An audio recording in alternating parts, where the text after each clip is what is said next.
Hey guys, tonight we're going somewhere cool, dim, and quietly practical, down into the salt cellar, where the sea gets turned into patience. This is boring history for sleep, so nothing here rushes. We'll move slowly through stone rooms near the coast, through barrels and stacked fish, through the soft hush of salt doing its steady work. And if you like sleepy history like this, everyday survival, old routines, calm details, go ahead and subscribe, because we'll keep making more nights like this. Now, imagine a shoreline village at the edge of a cold sea. The kind of place where the wind seems to arrive early and leave late, where roofs lean into weather, and gulls cry like they're reading old news aloud. The air smells of salt and kelp and wet rope. Even indoors, the sea is never far away. It lingers on clothes, on nets, on timber, on the back of your tongue. In a village like this, food is not just food. It's a calendar. It's a strategy. It's the difference between a quiet winter and a hungry one. And the salt cellar, whether it's truly underground, half buried in a hillside, or simply a cool stone room, exists for one main purpose: to slow down the fast part of nature. To take a fresh, soft fish or a fresh cut of meat and gently persuade it to last. Not forever, just long enough. Step closer to the building where this happens. From the outside, it doesn't look dramatic. No bright signs, no wide windows. You might see thick stone walls, a low door with iron hinges, and a roof that sheds rain quickly. Sometimes the cellar is attached to a larger house. Sometimes it sits alone, a short walk from the shore, positioned so it stays cool and shaded. If you open the door, the first thing you notice is the temperature. The air is colder than outside in summer, warmer than outside in winter, the steady middle that stone makes so well. And then you notice the smell. Sharp, clean salt, mixed with faint fish oil, old wood, and the ghost of smoke from somewhere nearby. The room is dim, even at midday. Light comes in through a small slit window, where it leaks in when the door opens, then settles again into shadow. The floor may be packed earth or flat stone. In one corner, barrels stand like quiet animals waiting to be fed. Along one wall, shelves hold sacks and clay jars. You might even see a neat pile of salt itself. Coarse crystals that look like crushed ice, but warmer in color, slightly gray or pink depending on the coast and the method. Salt was rarely cheap in the old world. In many places, it was taxed, fought over, traded carefully. Entire economies leaned on it. And yet, coastal communities often had more access to salt than inland ones, whether by evaporating seawater in shallow pans, harvesting from salt marshes, or trading fish for salt from a neighboring region. And because salt mattered so much, the salt cellar mattered too.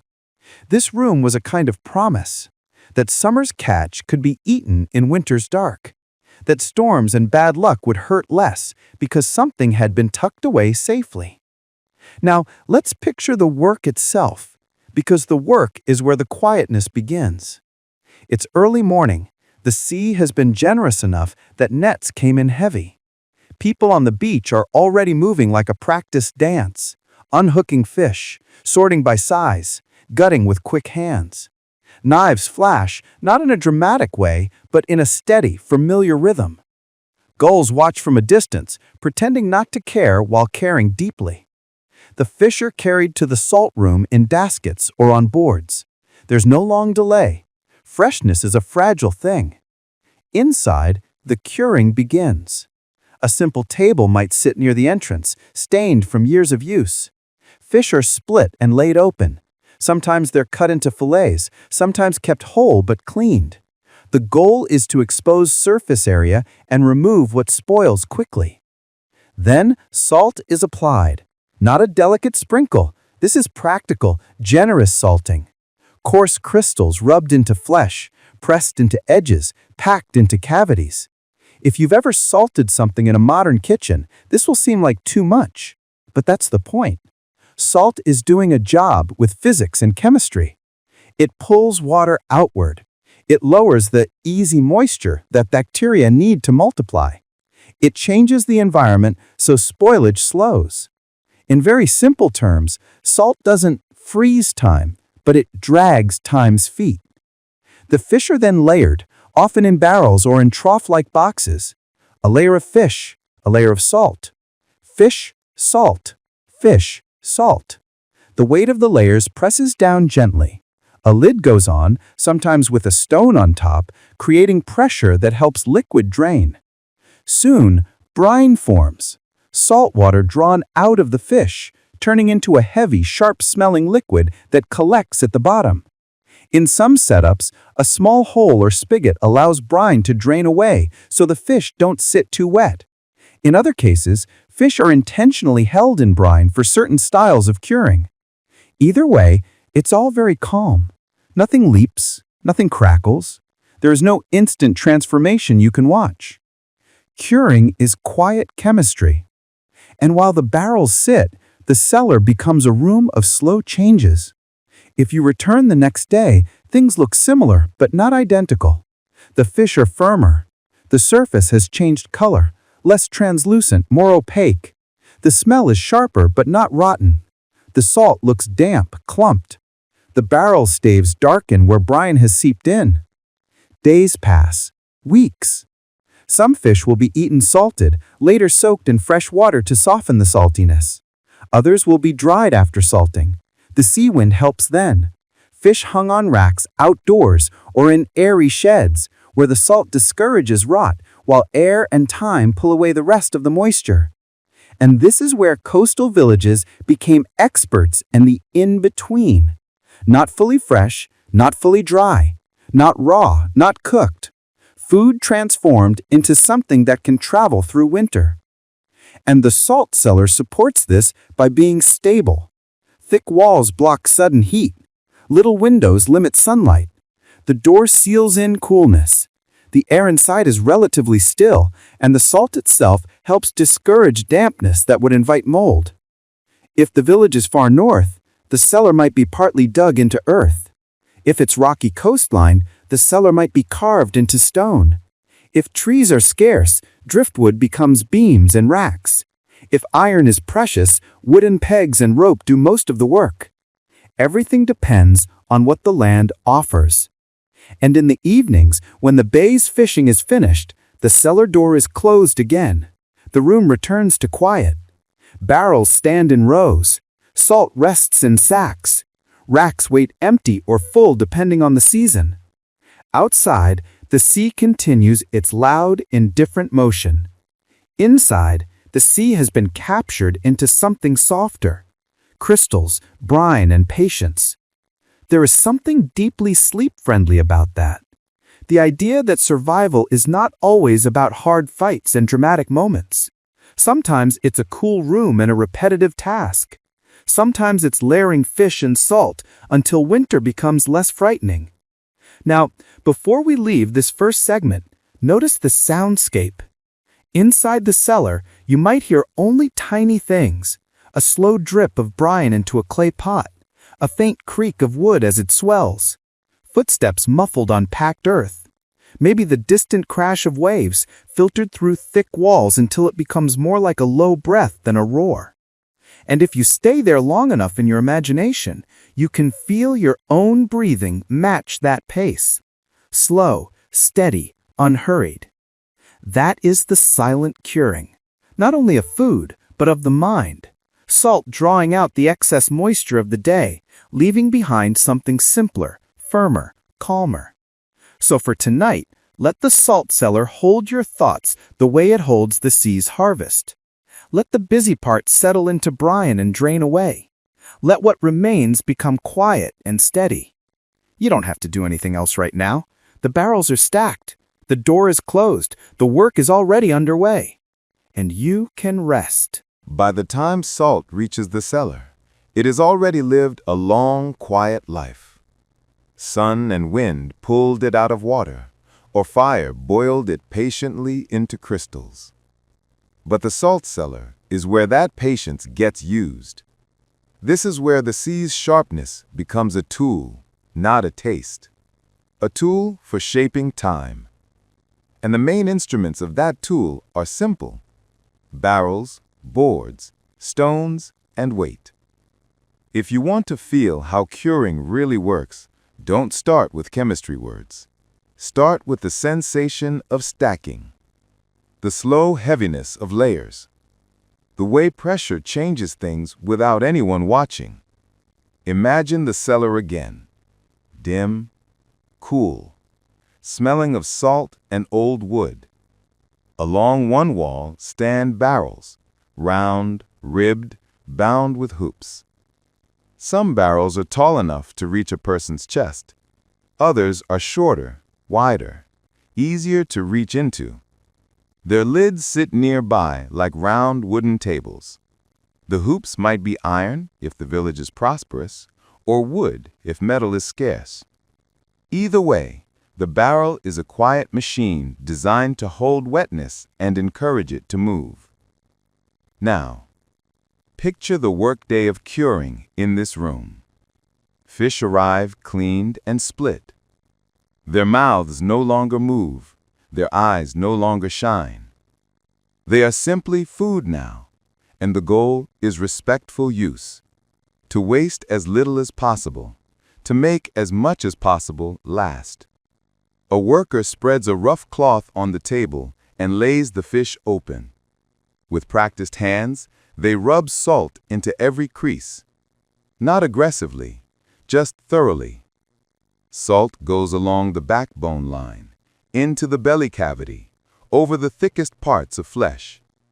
Some salt falls onto the table in little crunching grains, swept back into the bucket so nothing is lost. Then the layering begins. At the bottom of the barrel, a bed of salt is laid first, a white cushion.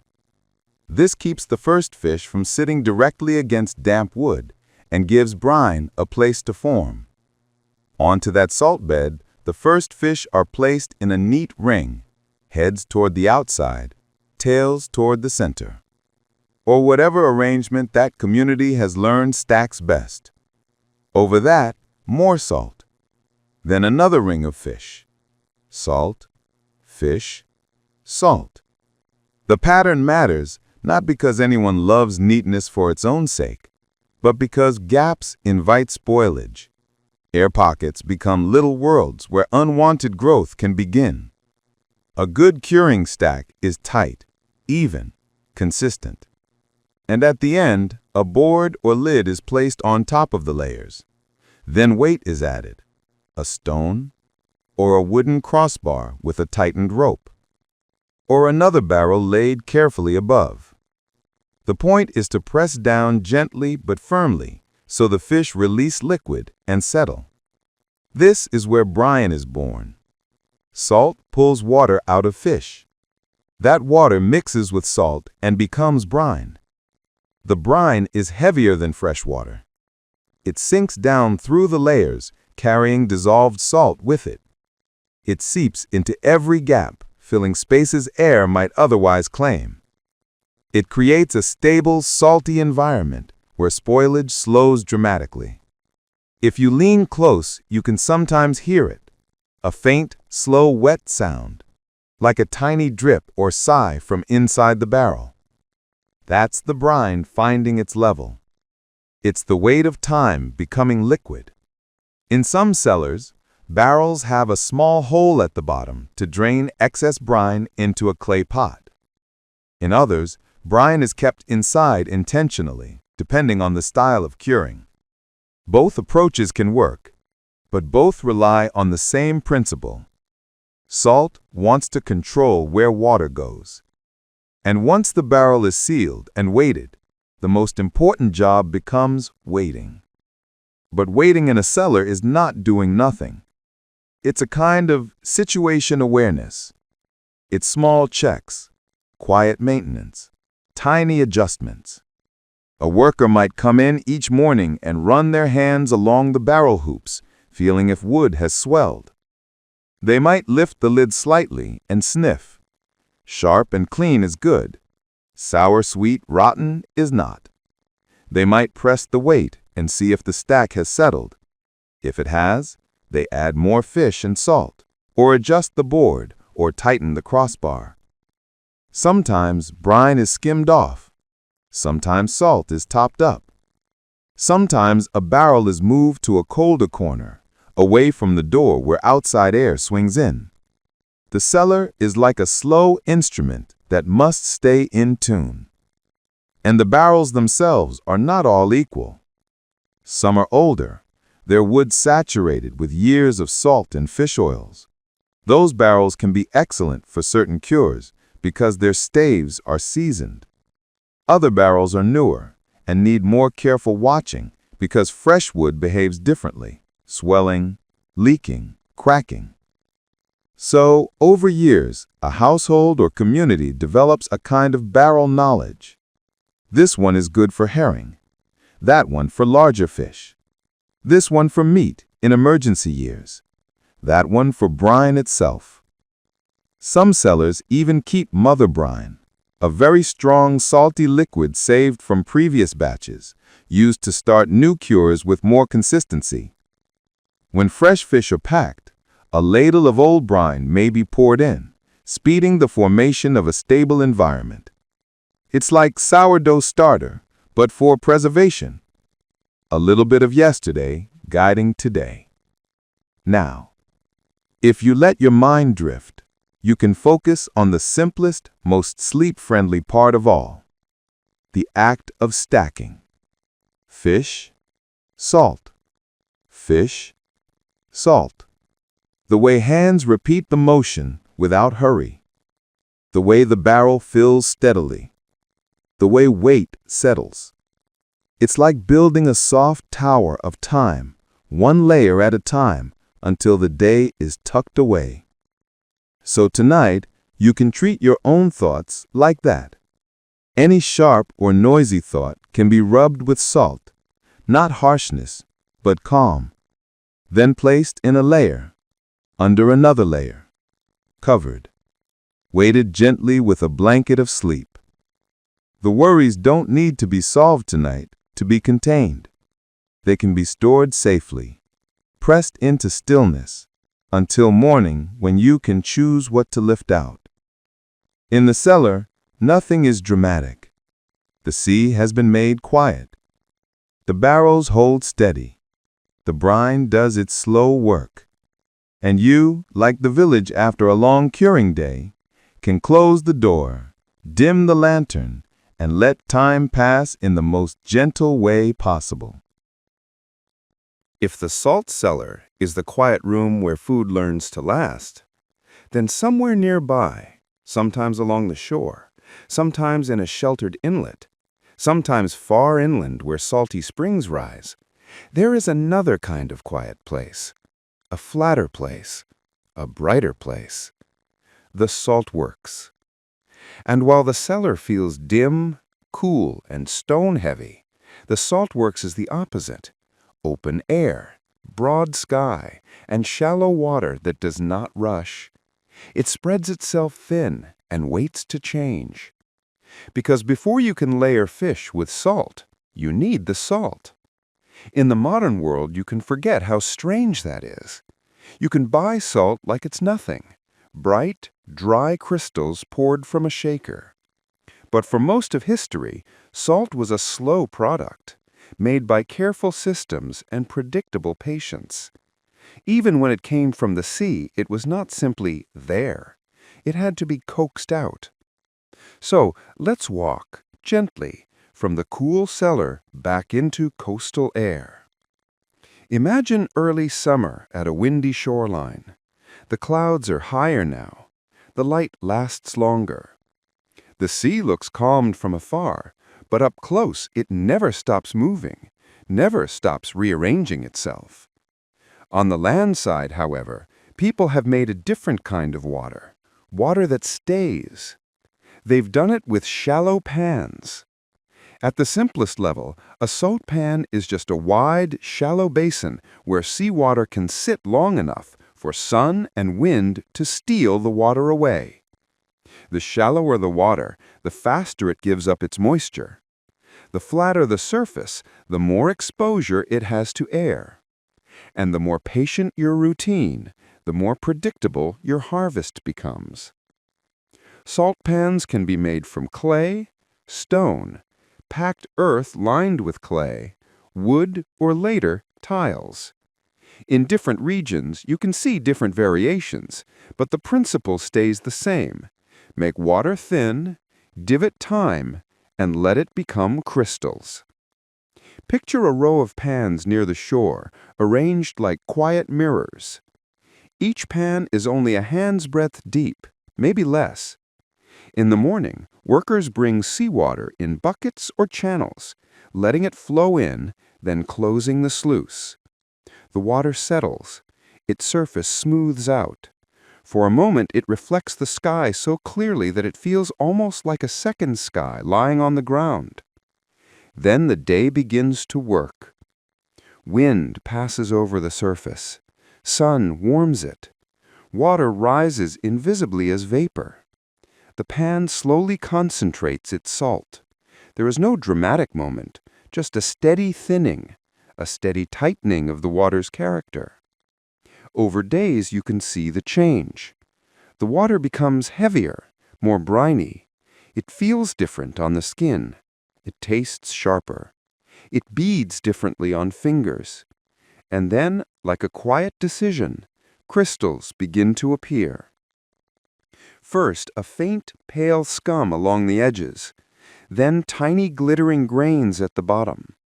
Then small ridges and flowers of salt that form on the surface under the right conditions. Fragile, delicate sheets that can be skimmed away with flat tools. Harvesting is gentle work. You do not smash or cut.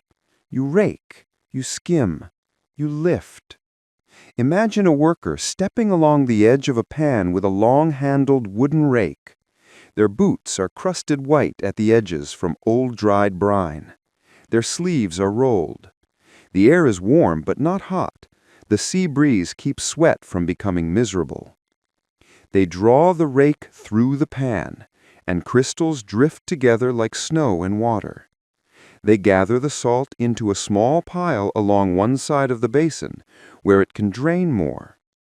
Then it's lifted into baskets or onto wooden boards.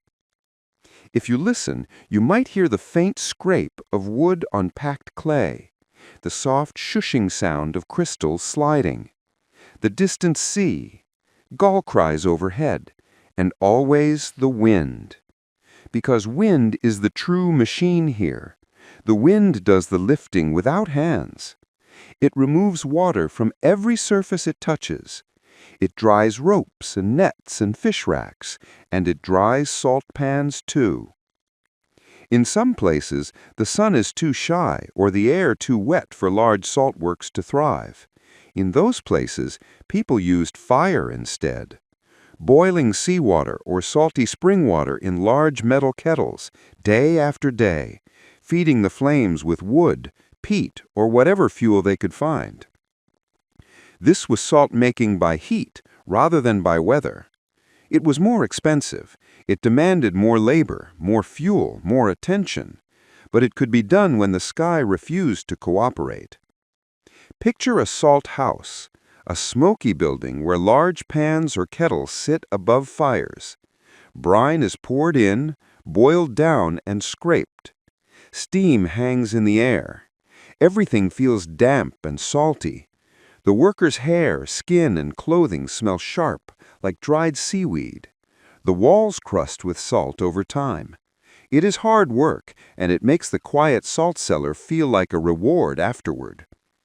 And in peatland regions especially, where peat could provide a steady, slow-burning fuel, salt boiling could become an industry. Peat fires, glowing patient and deep, could keep brine simmering for long stretches without the bursty hunger of faster-burning wood. Salt made by sun is a kind of gift. Salt made by fire is a kind of trade. You exchange fuel and time for crystals. Either way, once the salt is harvested, it must be dried and stored. It cannot be left in the open, where rain will dissolve it back into brine. So it is gathered into sacks, baskets, barrels. It is placed in dry rooms, sheltered sheds, and, yes, salt cellars. Sometimes the salt cellar is not only for cured fish, but for the raw salt itself. In the corner of the room, there may be a raised wooden platform where sacks of salt sit off the damp floor. The platforms keep it from drawing moisture up from the ground. The stone walls keep temperature swings gentle. The air stays dry enough that salt remains grainy instead of clumping into a single hard mass. Now, this might feel like a small detail, but in survival terms, it is immense. Because once you have salt, you can do many things. You can cure fish, of course. You can preserve meat. You can ferment vegetables more safely. You can keep butter and cheese longer. You can treat hides. You can trade. Salt is not only flavor, it is control over time. And so, the routine of the salt works connects directly to the routine of the salt cellar. The pans and the barrels belong to one long system. Summer makes crystals. The cellar uses crystals. Winter eats the result. This is another kind of quiet cycle, like peat becoming warmth, or moss becoming bedding. The sea gives water. The wind takes water. The salt remains. And because it remains, it becomes a steady partner in human life. Now imagine the end of a long day at the salt pans. The sun is low and pale. Shadows stretch. The water in the pans glows softly, tinted with pinks and grays. Workers have raked the last crystals into mounds. Those mounds sit like little dunes, draining. A cart waits nearby, ready to take the day's harvest inward toward storage. Someone covers a pan with boards if rain is expected. Someone checks the channels and sluices. The tasks are not exciting, but they are comforting. The kind of chores that do not require emotional energy, only steady hands. And then, slowly, the salt travels to the cellar. From bright air to dim air. From open sky to thick walls. From wind to stillness. And there, the crystals will be poured, scooped, rubbed into flesh, layered, pressed, turned into quiet winter. As you rest now, you can let that image soften your thoughts. Imagine water spreading thin in a pan under a wide sky. Imagine wind passing over it again and again, lifting away the day's heaviness. Imagine the clean scrape of a rake gathering crystals into a small pile. No hurry, no anxiety, just repetition and gentle change. Your mind can be like that shallow pan tonight. Thoughts spread out thin and calm. The wind of sleep passes over them, taking away what you don't need. What remains is simple, clear, and quiet. And that quiet is enough. By now, the salt cellar should feel familiar to you, not as a museum place, but as a living rhythm, a cool room that holds steady while the world outside changes, a place built for repetition. Salt in, fish in, wait on, time passing, small checks, quiet meals. And tonight, for this segment, we're going to linger on the calmest part of all. Not the salting, not the smoking, not even the rack swaying in the wind. The calmest part is the moment when the work is done for the day and the cellar door closes. Because closing the door is not only practical, it is symbolic. It says the process is underway. I don't need to stare at it. I can let time do its work. That is a very sleep-friendly lesson. So picture the end of an ordinary coastal day. The light outside is already fading, even if it's not late by the clock. The sea has turned darker and smoother like slate. The wind has softened a little. People have moved indoors, their boots leaving damp prints that quickly dry near the hearth. In the salt cellar, too, the day's tasks have reached their natural stopping point. A barrel has been topped up. Salt has been smoothed over the last layer. A board has been set down, and a stone has been placed on top. Brine has begun its slow, invisible forming. A small clay pot has been set beneath a drip if needed. A scoop has been placed back on the shelf. A cloth has been shaken out and hung. Nothing perfect, just finished enough. Now, someone stands with the lantern at the cellar entrance. They look back once, just a glance. They take in the rows of barrels and sacks. They notice that the air feels right, cool, sharp, not musty. They hear the faintest drip, a familiar sound that means the barrel is alive with quiet change. Then they step out, and the cellar door closes. The sound is soft but definite, wood meeting wood, latch settling into place. And suddenly, the cellar is left alone. It doesn't need watching every minute. It doesn't need worry. Inside that closed room, salt and time continue their partnership without drama. Moisture keeps moving outward. Brine keeps leveling. The environment stays stable because the door is shut. This is the difference between work and obsession, the ability to stop. People who relied on salt cellars had to learn this. If you open the door too often, you disturb the climate. Warm air comes in. Damp sea air sneaks in. The stable balance gets annoyed. So you learn to do your tasks, then leave. The cellar trains you in boundaries. It teaches, check once, adjust, then trust the process. Some households had rituals around this. Not grand ceremonies, just ordinary habits. A certain time of day for cellar work. A quick look, a quick smell, a quick touch of barrel hoops. Then the door closed again and hands washed. Life upstairs continued. And because the cellar was not a loud place, it didn't pull attention strongly. It invited you to leave. It invited you to go back to the warm room, the fire, the small conversations, the weaving, the mending. It invited you, quietly, into rest. Now, in a way, we can treat the salt cellar as a model for how to handle the mind at night. When you lie in bed, your mind often wants to reopen the door, to check again, to test again, to revisit the same thought as if repetition will change the outcome immediately. But the safe, sleepy truth is, most things in life behave like curing. They change slowly, not by force, not by staring, but by time and steady conditions. So, if you can salt a worry, meaning you can acknowledge it, put it somewhere contained, and give it a stable place, you don't need to keep poking it. You can let it cure.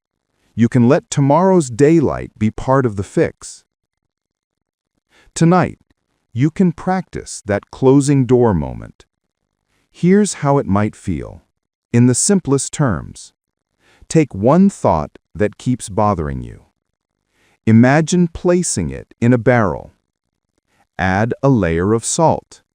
Not harshness, but calm acceptance. Put a lid on it. Place a stone on top. Then close the cellar door. That's it. You don't have to solve the entire thought tonight. You only have to store it safely. And the body understands this. It relaxes a little when the mind stops scanning and checking. Your shoulders drop. Your jaw softens. Your breath deepens. The nervous system, like a cellar, prefers stability. Outside your room, outside your mind, the world can be wet and noisy and unpredictable. But inside, you can keep a steady climate by closing certain doors. Now, let's return once more to the coastal village, because the imagery helps. Upstairs in the main house, the hearth is glowing. A pot is simmering gently. Maybe it holds grain and vegetables. Maybe a piece of soaked fish. Maybe just water for warmth. Someone sits with their back against the wall, knitting or mending. Someone else is silent, listening to wind. A child dozes near a pile of nets. The salt cellar is quiet below. The smokehouse may still hold a faint warmth in its soot-dark walls. The racks outside sway slightly in the wind, doing their slow drying. Boats rest in the harbor. The tide shifts, but the day's active work is finished. The important supplies are secured. The door is closed. That is what allows people to sleep, not because all problems are gone, but because the system is stable enough for tonight. So let your system be stable enough. Let your room be your main house, warm, safe, dim. Let your worries be your cellar barrels, sealed, weighted, not needing attention right now. If your mind tries to reopen the latch, bring it back gently. Say in your head something like, "It's stored. It can wait." No argument, no fight, just a calm closing. You might even imagine the sound again, the latch settling. Soft, final, reassuring. And behind that door, time does what time does best. Slow work. Breathe in. Breathe out. The sea breathes too, somewhere far away. The smoke drifts. The fish cures. The salt keeps pulling water out, quietly, even in the dark. And you can let your thoughts become like that cured food, firm, contained, safe, by simply letting them rest. The door is closed. The lantern is dimmed. The room is quiet. Sleep can come in, like cool air into a stable cellar, gentle, steady, and lasting. There are times in the year when a community's appetite is shaped not by weather, but by rule.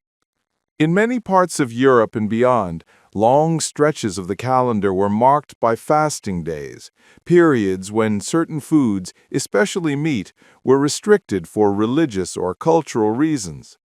The exact rules varied by place and century, but the practical result was often the same.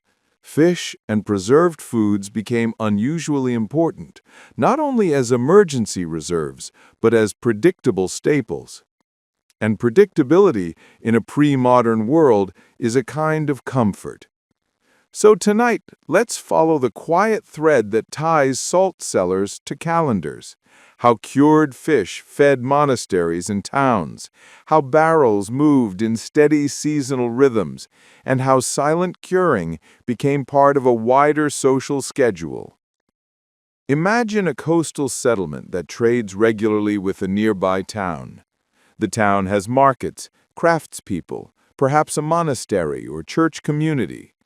It has more mouths than it can feed from its immediate surroundings, and it relies on supply lines, grain from one direction, fish from another.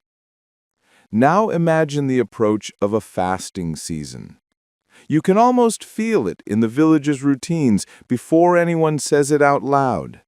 Barrels are checked. Racks are watched carefully. The smokehouse runs a little more often. Salt is rationed with extra care. People know that demand will rise, not because storms are coming, but because the calendar will soon tell many people to choose fish over meat. In monasteries especially, food planning could be remarkably organized. Monastic communities often kept careful records, stored supplies, and maintained stable routines. They needed food that was reliable, that could be portioned, that could last through long stretches without spoilage. Salted fish fit that need perfectly. It could be shipped in barrels, stored in cool cellars, soaked and cooked in predictable ways, and served to large groups without requiring fresh slaughter or daily hunting. It was in a sense an early bulk staple, not glamorous, but steady. And even outside monasteries, fasting patterns shaped ordinary households. A family might keep a barrel of salted fish specifically for those seasons, knowing they would be used regularly. The cure would be planned so it reached its best state at the right time of year. Food became coordinated with belief and habit. Now, before we go further, it helps to remember something simple. Fasting was not always about going hungry. Often, it was about changing the type of food, not reducing the amount. So fish, especially preserved fish, became a high-demand replacement, and coastal producers could count on that demand as part of their economic rhythm. This created a gentle cycle. The sea provides fish in abundance at certain times. Salt and wind turn it into a stable product. Barrels move inland in anticipation of fasting demand. Towns and monasteries consume it steadily over weeks. New orders come and the cycle repeats. If you like sleepy history, this kind of repetition is a soothing thing to picture. There's no plot twist, no surprise villain, just supply meeting routine. Now, imagine a monastery kitchen on a cold morning. The building is stone, the windows are small. The air smells faintly of smoke, bread, and damp wool. A cook, perhaps one of the brothers, perhaps hired help depending on time and place, has already started a pot over a fire. The pot doesn't boil violently. It simmers patiently, like everything else in winter. On a table nearby rests salted fish that has been soaking overnight in a tub of water. The water is cloudy now, carrying away excess salt. The fish looks pale, firm, almost wooden.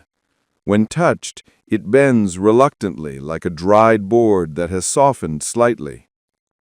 The cook lifts it, lets it drip, then places it into the pot with onions, herbs, maybe peas or grains, perhaps a little oil. The stew becomes a predictable meal, warm, filling, and allowed by the rule of the season. There is a quiet dignity in that predictability. It means that even people committed to fasting are not forced into improvisation every day. They can plan, they can work, they can sleep. The food will be there. Now imagine a market town during a fasting period. Stalls offer salted fish, smoked fish, dried fish. Some is sold in chunks, some as whole sides. Vendors call out softly, not necessarily shouting, because customers already know what they want. People carry bundles home. Households soak fish in buckets by the hearth. Kitchens smell of brine and herbs. This is not feast food, but it is season food, and it creates a kind of shared rhythm across an entire region.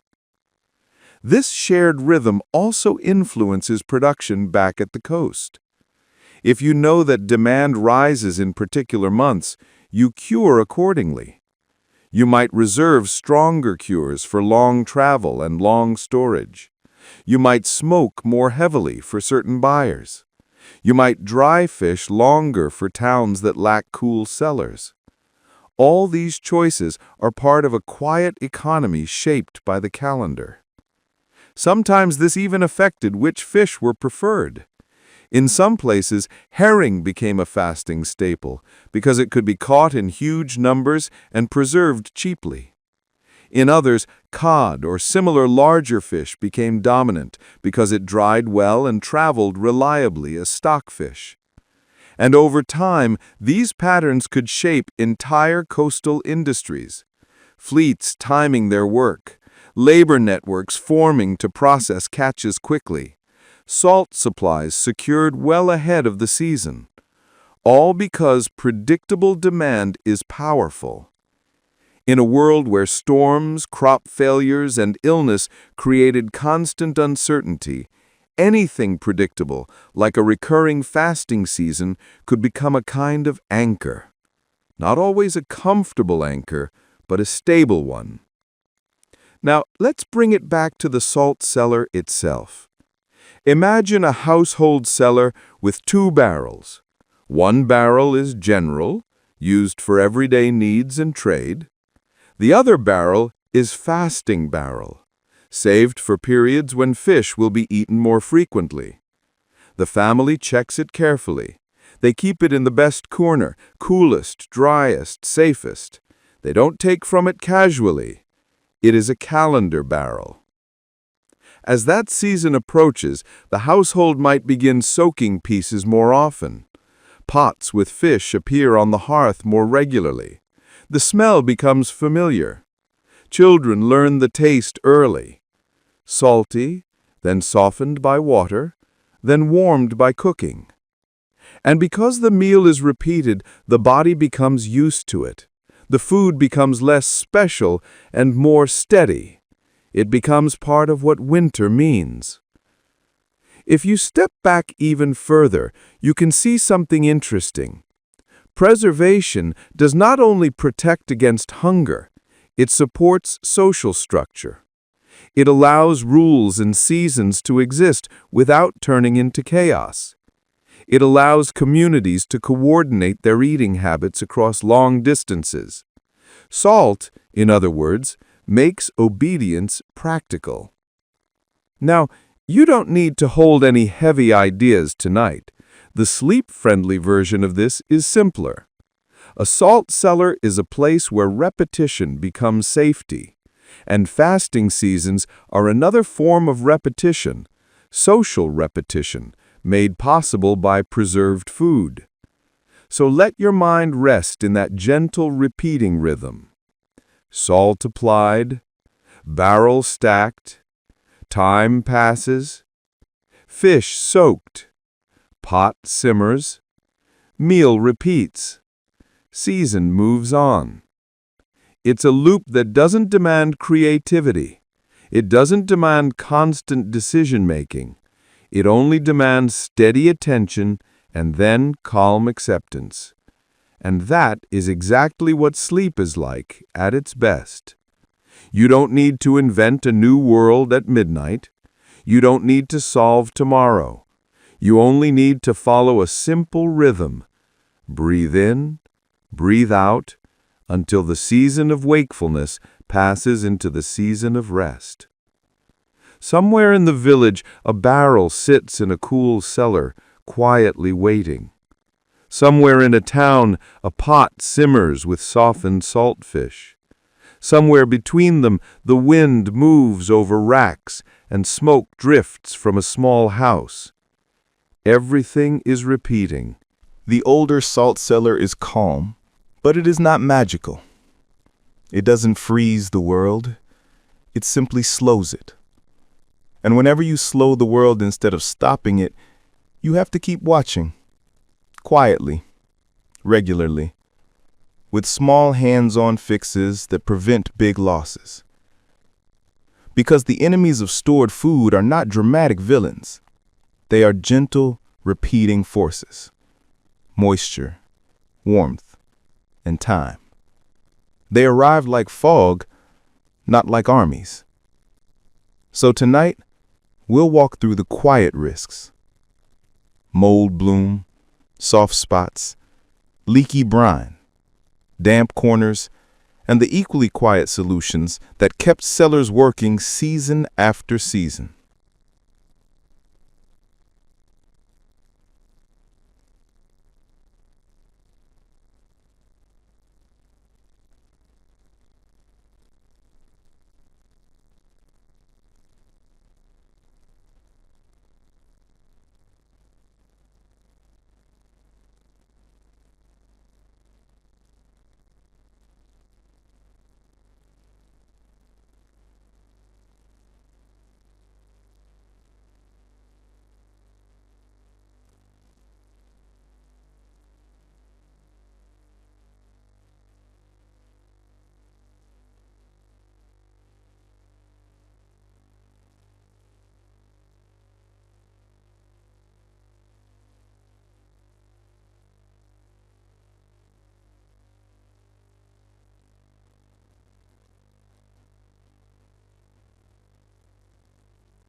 In the salt cellar, it can feel like preservation is only about the household, feeding your own people, getting through your own winter.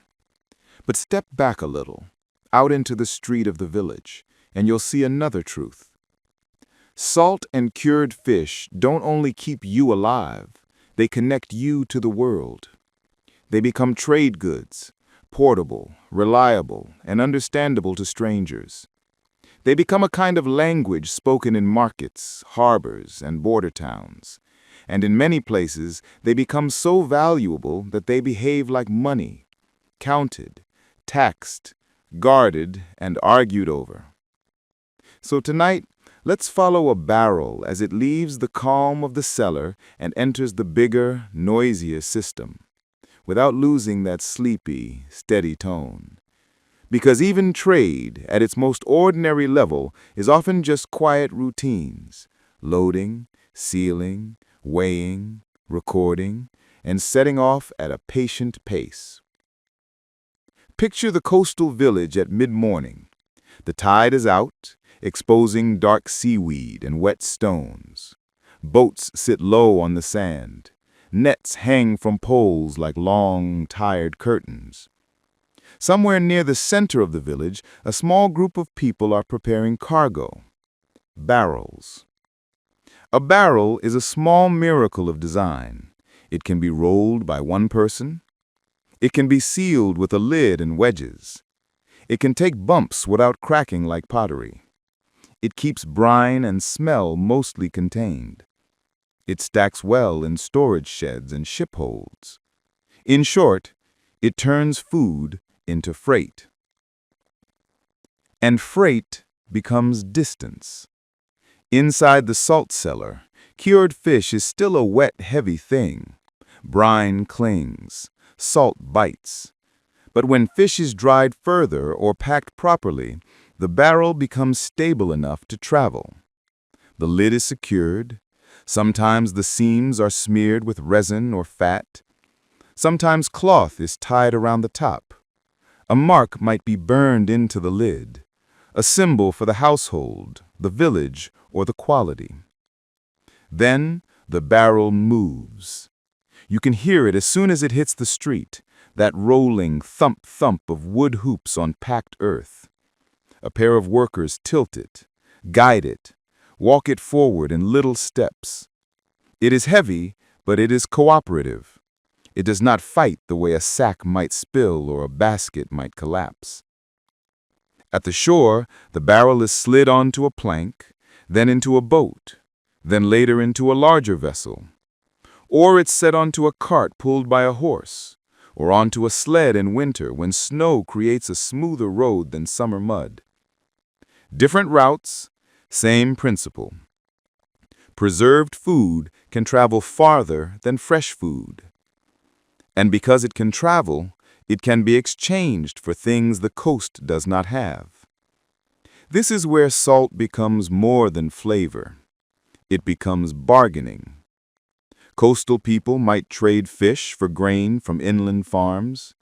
They might trade for timber and tar, for iron, for cloth, for honey, for pottery, for tools, for lamp oil. In some places, monasteries or towns would order fasting food in large quantities, salt fish for religious seasons when meat was restricted. That predictable demand made cured fish an economic backbone. Meanwhile, salt itself could move inland as a precious commodity. Inland communities might have little access to salt unless it was mined or traded.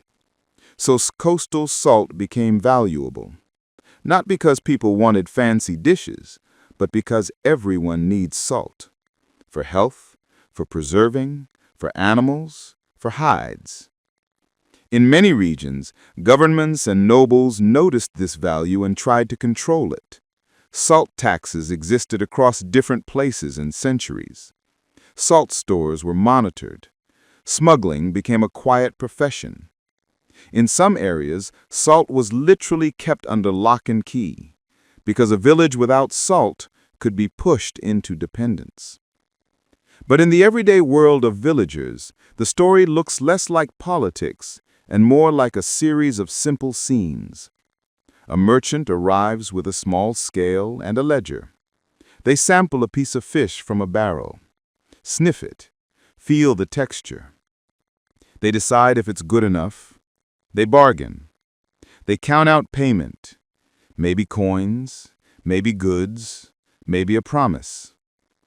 A farmer from inland offers sacks of grain in exchange for barrels of fish. A boat captain negotiates for provisions, enough salted fish to feed a crew for weeks at sea. Nothing dramatic, just people doing math with food. Now picture the market day itself. The harbor is busier. The air is a mix of smells, brine, smoke, horse sweat, seaweed, bread. Crates and barrels line the edges of the square. People speak in short exchanges because everyone knows what everyone needs. Cured fish has a particular prestige here, not in a luxury sense, but in a trust sense. It is a stable item. It doesn't surprise you. You can stack it and forget it for a while. You can carry it on a journey without it turning into a problem. That dependability gives it power. A person buying a barrel is buying time. They're buying distance. They're buying the ability to get through days when nothing fresh is available. And the salt cellar is where that dependability begins.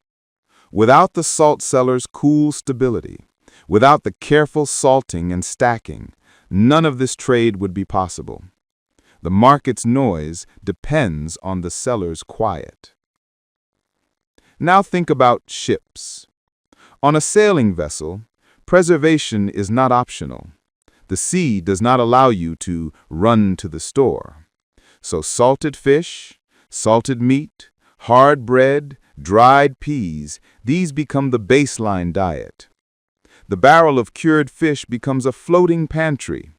It sits in a dark hold, rolling gently with waves, and it feeds crew members in storms and calms alike. Imagine a sailor eating salted fish at sea. It's salty, yes. It makes you thirsty. But it is protein, predictable, and it does not spoil in the damp air below deck. The sailor might soak it in water if water can be spared, or boil it with something else if the cook has time. Often it's eaten as is, chewed slowly, the salt a reminder of home even while far from land. The salt cellar in this way extends itself across oceans. And on land, too, cured fish extends the reach of coastal life. Inland villages, far from the sea, might still taste it. Mountain towns might still trade for it. Wherever winter is long and fresh food becomes rare, salt fish becomes a quiet shared language, a durable protein, a known resource. Trade also shapes what gets preserved. If the market wants a particular fish size, people sort and cure to match. If merchants pay more for properly dried fish, racks become more important.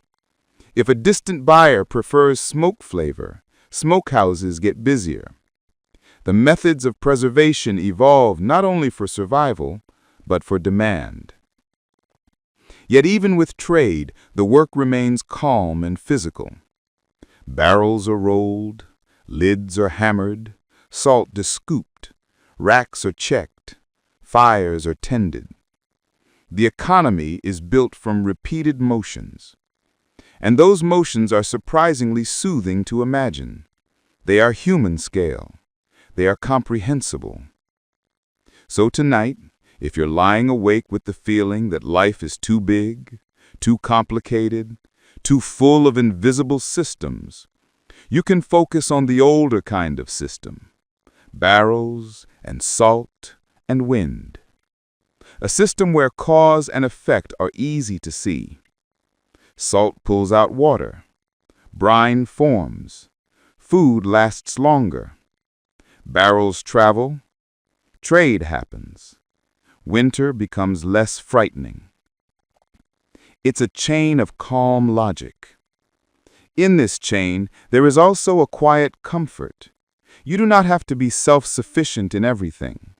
The coast trades with inland. The fisher trades with the farmer. The barrel carries the story from one place to another. Salt makes that story possible. You can allow your mind to rest in that idea, that you don't have to do all the work alone, that systems of support, human and material, exist, that even in harsh landscapes, people built networks out of simple, reliable things. And as you slide toward sleep, you can picture the last scene of the day. The market is winding down. The harbor quiets. Barrels already loaded onto a small boat are secured with ropes. A horse cart creaks away inland. In a modern kitchen, we measure salt with spoons and scales. We count grams, teaspoons, percentages. We talk about hydration and ratios and safe ranges. And we can look up charts with neat certainty. But in the older salt cellar, the math was quieter. It lived in hands, eyes, and memory. It lived in the feel of crystals sliding between fingers and the sound a barrel made when it settled. People measured without numbers, and yet they got it right often enough to survive. Because too little salt meant loss. Too much salt meant food that could be difficult to eat, difficult to trade, difficult to live with. The right amount was not only a flavor choice, it was safety, it was winter. So how did people find that right amount without written recipes? Mostly the way humans have always learned difficult crafts, by touch and repetition. Picture a worker in the cellar holding a fish fillet in one hand and a handful of coarse salt in the other. The salt is not fine and powdery like modern table salt. It's irregular, grains like small pebbles, sometimes slightly damp, sometimes mixed with tiny impurities from the sea or the pan. They don't sprinkle timidly. They press, they rub. Not because they love wasting salt, but because the work demands coverage. Every surface needs contact. Every fold and edge needs attention. Salt does its best work where it touches, because the first step is local. It begins pulling moisture right where it sits. And the worker knows from many seasons what enough looks like. It looks like a fish that has turned visibly coated. It looks like salt packed into the backbone channel. It looks like a layer at the bottom of a barrel thick enough that brine won't immediately dissolve it all away. It looks like no bare shining flesh left exposed in the stack. This isn't guesswork, it's a kind of visual grammar. Now think about barrels. Barrels don't only store fish, they teach. When fish is packed right, brine forms quickly and evenly. The barrel begins to settle in a predictable way. The weight on top sinks a little. The board on top sits flatter. The sound when you press down becomes different, less hollow, more dense. If the brine is draining, it begins to drip in a steady, consistent rhythm. When fish is packed wrong, the barrel tells you too. Brine forms unevenly. The top layer stays too dry or too wet. Strange smells appear sooner. Pockets of air show up as fish shifts unexpectedly. The barrel rains little warnings, and a good worker learns to hear them. So the salt math becomes a relationship between hand and container. But salt measurement was also shaped by season. In cold weather, you can often use slightly less salt at first, because low temperatures already slow bacterial growth. In warm weather, you salt heavier, because the world is faster then. More insects, more warmth, more risk. The salt has to work harder. In humid climates, you salt and then dry or smoke more aggressively, because damp air tries to return moisture to the food. In dry or colder climates, wind can do more of the work, and salt can be used in a more balanced way. Even fish size mattered. Small herring cure fast. Thick cod sides take longer. A thick cut wants more time, more salt contact, more weight. So instead of one universal recipe, there is a shifting rule set. Warm day equals heavier salting. Thick fish equals longer cure and steady pressure. Rainy spell equals delay drying, keep in the cellar. Windy cold week equals perfect time to hang. And because these rules live in bodies, they are taught through demonstration. A child would watch an elder rub salt into fish and learn the motion of the hand. A younger worker would be corrected. More into the spine. Don't leave that edge bare. Pack tighter. Don't crush the flesh. These instructions sound simple, but they carry years of trial behind them. There were also small physical tools of measurement. Some communities used wooden scoops that held a known amount, even if they didn't name it in numbers. Others used handfuls, because a steady adult hand is a surprisingly consistent unit if you're doing the same task every day. Some used the thickness of a salt layer, 2 fingers deep, a thumb's width, enough to hide the bottom. These are measurements tied to the body, because the body is always available. Then there is brine itself, which can be measured by touch and behavior. A very strong brine feels heavy and slippery. It tastes intensely sharp. It makes an egg float higher, a potato rise more quickly. Simple folk tests that exist in some cultures, but not everywhere. Even without such tests, experienced people could feel when brine had become strong enough by the way it clung to wood and cloth, by how it dripped, by how quickly it salted the skin. If the brine was too weak, they added more salt.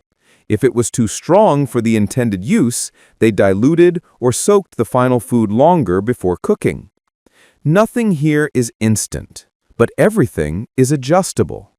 And that is part of the calm confidence of old preservation. You don't need perfection on day one. You need attention over time. Now, beyond safety, there was also the matter of taste and tradition.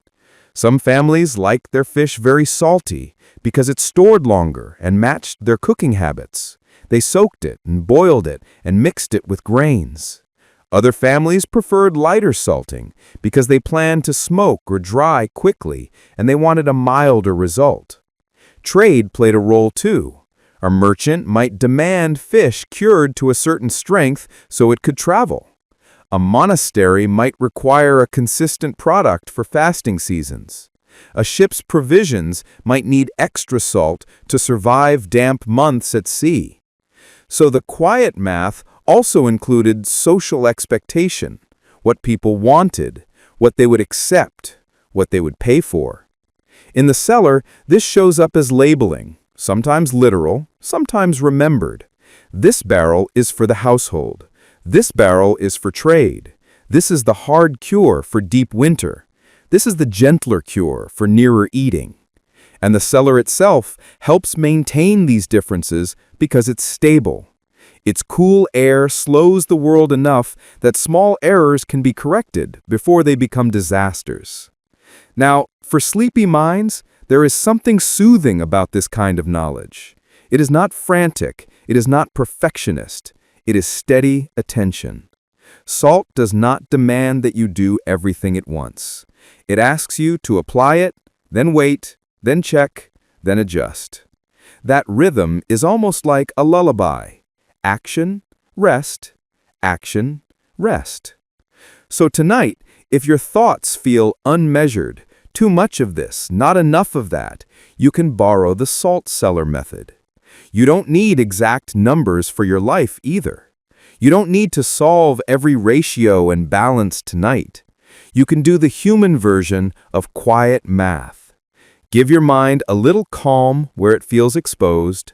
Add a little weight where thoughts feel too airy and scattered. Let excess water drain away through simple breathing. Check gently, not harshly, and adjust tomorrow. Your body already has a sense of enough warmth, enough quiet, enough rest. Like a skilled worker packing a barrel, you can trust your own signals. If your shoulders are tight, you need more loosening. If your breath is shallow, you need slower exhale. If your eyes feel gritty, you need darkness and stillness. These are not numbers, but they are measurements. And if you follow them softly, your night will cure itself. The cellar stays cool, the barrels settle, brine forms quietly. Somewhere outside, the sea keeps making more salt forever. Inside, you can let your mind be measured not by clocks or screens, but by the old, simple units: breath, weight, warmth, and time. And with that, you can rest. Sometimes the wind behaves, and the racks do their work sweetly. Sometimes it doesn't. Sometimes rain arrives for days and refuses to leave. Sometimes the air turns warm and sticky, the kind of weather that makes fish feel too alive even after salting. And sometimes a village simply wants a different result, not only preservation, but flavor, firmness, and a deeper kind of safety. That is when salt meets fire. Not the wildfire of a bonfire on a beach, snapping and throwing sparks, too hot, too hungry, too chaotic, but the controlled fire of a smokehouse, a calm fire, a fire that is more like a slow conversation than a shout. Imagine the smokehouse near the edge of a coastal settlement. It is usually a small, sturdy building, stone if stone is available, timber if wood is plentiful, sometimes a blend of both. It has few windows because light doesn't help smoking. It has vents because too much smoke suffocates the process, and too little makes it useless. The door is thick. The inside is darkened with years of soot, the walls almost glossy in places. From the outside, it might not look like much, but the village knows its value. In wet seasons, it can save food that racks would ruin. In cold seasons, it can keep a steady rhythm of preservation moving forward. In all seasons, it turns plain protein into something that tastes like comfort. Step inside, carefully, because your eyes take a moment to adjust. The air is cool at first, then you feel it. A gentle warmth that doesn't blast, just lingers. Above you, cross beams hold rods and hooks. Some are smooth with age, some are new and pale, recently carved. Hanging from them are fish, meat, maybe even sausages or strips of fat, arranged so air can pass between each piece. Down below, on the floor or in a shallow pit, is the fire. It is small, and that's the secret. A smokehouse fire is not about making flames, it's about making smoke. The fuel is often chosen for the kind of smoke it makes: alder in some regions, birch in others, oak where it grows, juniper for sharpness, heather for local sweetness. And in peatland coastal places, peat might be part of that fuel, especially for long, steady smolder, because peat burns slow and deep and gives a distinctive earthy note. The fire is started with a little kindling, just enough to wake it. Then it is choked gently, covered with damp wood chips, green boughs, or partially dried peat until it stops trying to flame and begins to smolder. Smoke rolls out in thick pale ribbons, then thins as it finds a steady pathway upward. You can hear it if you listen, not crackling like a campfire, but a soft hiss and sigh, like breath. Now, think about what smoke does beyond taste. Smoke is a dry thing moving through damp air.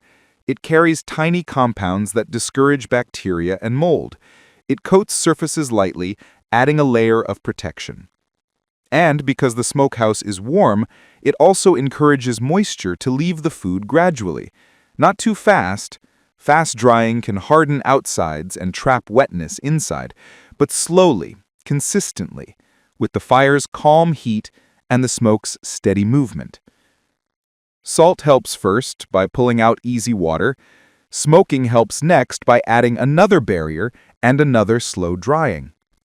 Together, they create an old, reliable double method, especially in climates where wetness is always trying to reclaim everything.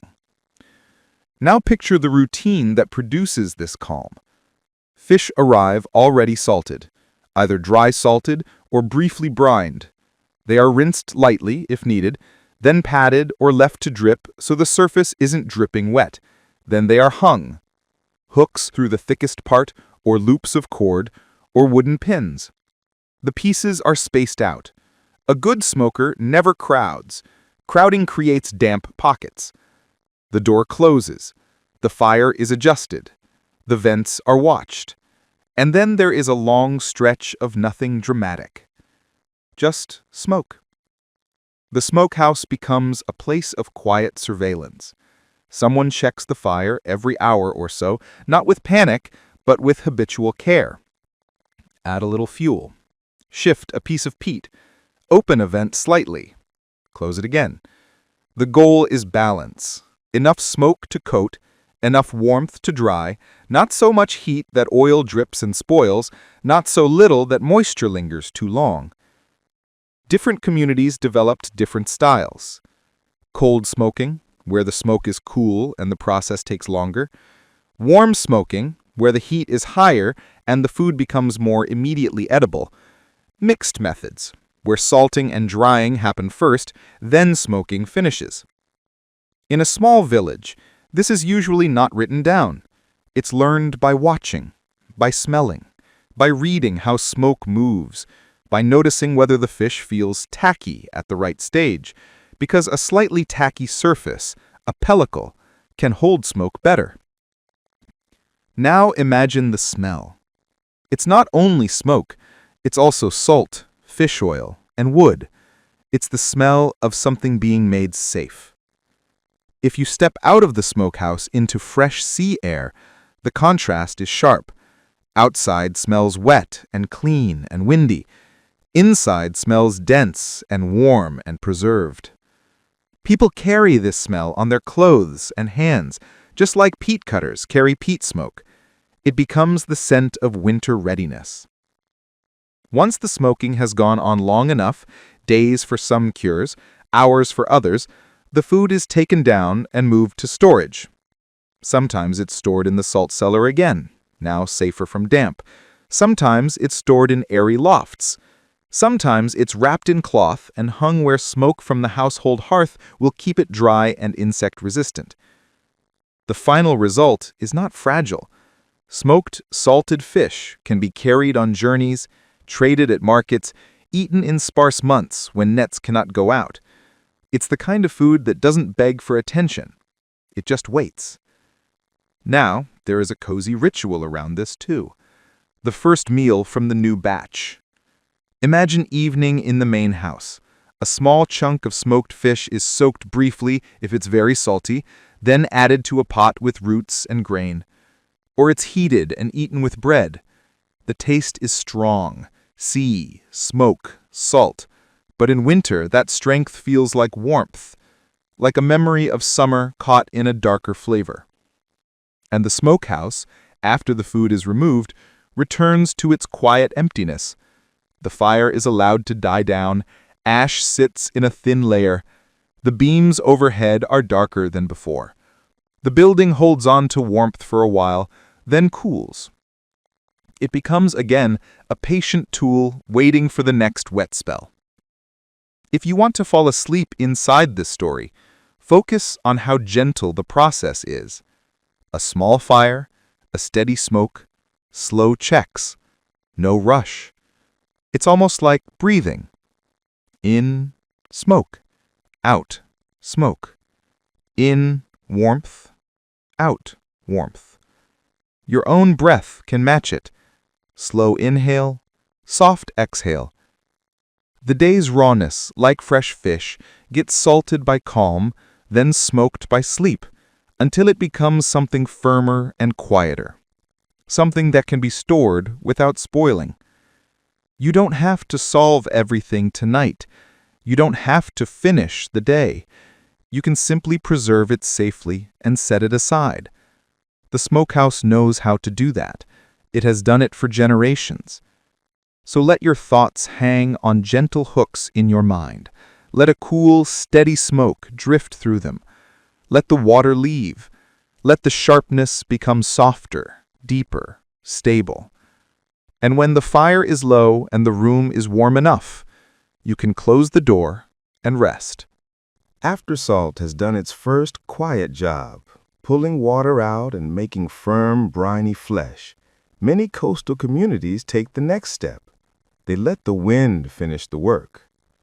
This is where the story leaves the cellar for a while and moves into open air, into the sound of gulls, the smell of kelp, the low roar of waves that never quite stops, and into a place that looks simple but carries a lot of inherited knowledge, the drying racks. If you've ever seen fish drying, long, pale strips hanging in rows, you've seen something that looks almost too ordinary to be important. But in survival terms, those racks are like a second pantry growing under the sky. They turn a fresh catch into winter food using one of the calmest tools available, air. Imagine a coastal village built where there's just enough shelter from wind to keep roofs on, but still enough steady breeze to dry ropes and nets. The racks stand nearby, tall wooden frames set on rocky ground or gravel so puddles won't linger. They might be built from straight timber where forests are near, or from driftwood and reused beams where trees are scarce. Their joints are simple, pegged, lashed, sometimes reinforced with old iron nails scavenged from boats. From far away, drying racks look like a quiet forest made by humans. Vertical posts, horizontal crossbars, lines and shadows. In some regions, they're called fish flake racks. In others, hyun, or simply frames. Whatever the name, they all do the same job. Hold food in moving air. Now picture the workflow. A fish, say cod in the north, or something similar in another region, has already been split, cleaned, and salted. The salting has stiffened it and made it less fragile. It can tolerate exposure now without rotting immediately. It's ready to be trusted with the wind.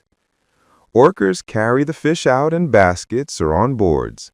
The strips are pale, heavy, and cool. Each one is draped over a crossbar or hung by a loop, sometimes through the tail, sometimes with small wooden pins, depending on local practice. As the fish goes up, it sways slightly. Not violently, just a slow movement, like laundry on a calm day. Then the waiting begins again. Sunlight helps, but wind is the true worker. Wind moves damp air away from the fish's surface and replaces it with drier air, again and again. That constant exchange is what pulls moisture out. It's not loud, it's not fast, but it's relentless. Over days, the fish changes texture. It shrinks. It becomes lighter. The surface becomes slightly glossy, then dull. Edges curl inward. The smell becomes less fresh fish and more dry, salty sea. If you knock two pieces together, the sound changes too. Less wet slap, more solid thud. But drying on the coast comes with risks. Not just rain, though rain is always a threat, but also insects, birds, and the sneaky danger of too much warmth. Too warm, and the fish can spoil despite the salt. Too wet, and mold can appear. Too dry too fast, and the outer layer can harden before the inside is ready, trapping moisture within. The shoreline's rules are gentle, but they are strict.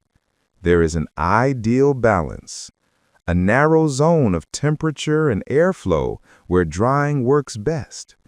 This is why some of the most famous dried fish traditions come from cold, breezy climates, places where air stays cool enough to slow bacteria but moves steadily enough to remove water. Winter and early spring can be the perfect time. Cold air, low insects, reliable wind. So people learned timing. They learned when to hang fish and when not to. They learned to watch the sky the way farmers watch a field. A certain kind of cloud means dampness is coming.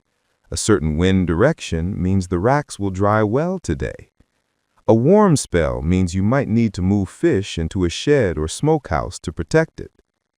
In some villages, there is a rhythm like this. Salting days when the catch is processed and barrels are packed. Hanging days when fish goes onto racks in big batches. Turning days when pieces are shifted for even drying. Sheltering days when storms threaten and everything must be covered or moved. And all of this connects back to the salt cellar, because the cellar is not separate from the racks. It supports them. Salted fish can be held in barrels until conditions are right to dry. If the weather is too wet, the fish stays in the stable cool of the cellar. When the wind returns, the fish goes out again. The whole system is flexible. Cellar when the sky is rude, rack when the sky behaves. As the fish dries, it becomes far easier to store. Some pieces might remain on racks for weeks. Then they are brought in, stacked in dry rooms, bundled, traded. Dried fish is light compared to fresh fish. It can cross long distances. It can sit on a shelf without demanding immediate cooking. It becomes a kind of edible board, hard, durable, and dependable. Inside households, dried fish often gets rehydrated gently, soaked in fresh water, sometimes for a day or more, changing the water repeatedly. Then cooked in stews, mixed with grain, paired with root vegetables. The result is not luxurious, but nourishing. Protein and salt and energy in a stable form. There is also an emotional comfort in this, even if no one says it out loud. When racks are full, it feels like the village has a spine, a reserve, a quiet strength hanging in rows. Now let's zoom in on the small sensory details, because this is where the sleepiness lives. Picture the racks at dusk. The sea is darker now, steel-colored. The sky is pale near the horizon, deeper above. The fish hang in long lines, swaying almost imperceptibly. Wind moves through them and makes a faint papery sound. Not loud, just a whisper. Below the racks, the ground is scattered with bits of salt, shed scales, tiny pieces of dried skin. A cat wanders, hopeful. In the distance, someone is mending a net, shoulders hunched in the wind. Smoke from a house drifts sideways, flattened by the breeze. If you stand there long enough, your thoughts begin to behave like the fish. They lose water. They become lighter. The day's sharp edges curl inward and harden into something less messy, less urgent. The constant movement of wind, steady and indifferent, pulls away what you don't need. That is the quiet lesson of the racks. They don't fight the environment. They use it. They accept that the sea brings moist air, and they place food where the wind can change it. They accept that weather changes, and they build systems, cellars, racks, sheds, that work together across those changes. In a way, this is coastal life's calmest survival trick: collaboration with the elements instead of combat. So tonight, you can borrow that collaboration. If your mind feels damp with worry, heavy, sticky, too full, you can imagine it being hung gently on a rack in cool, moving air. Not exposed to harsh heat, not pressed too hard, just supported, spaced out, given time. The wind of sleep will pass through again and again, taking away the extra, leaving you with something simple, quiet, steady, dry enough. And when you feel that lightness begin, you can let yourself drift the rest of the way. The racks will keep working without you. The cellar will stay cool. The sea will keep breathing. And you can rest.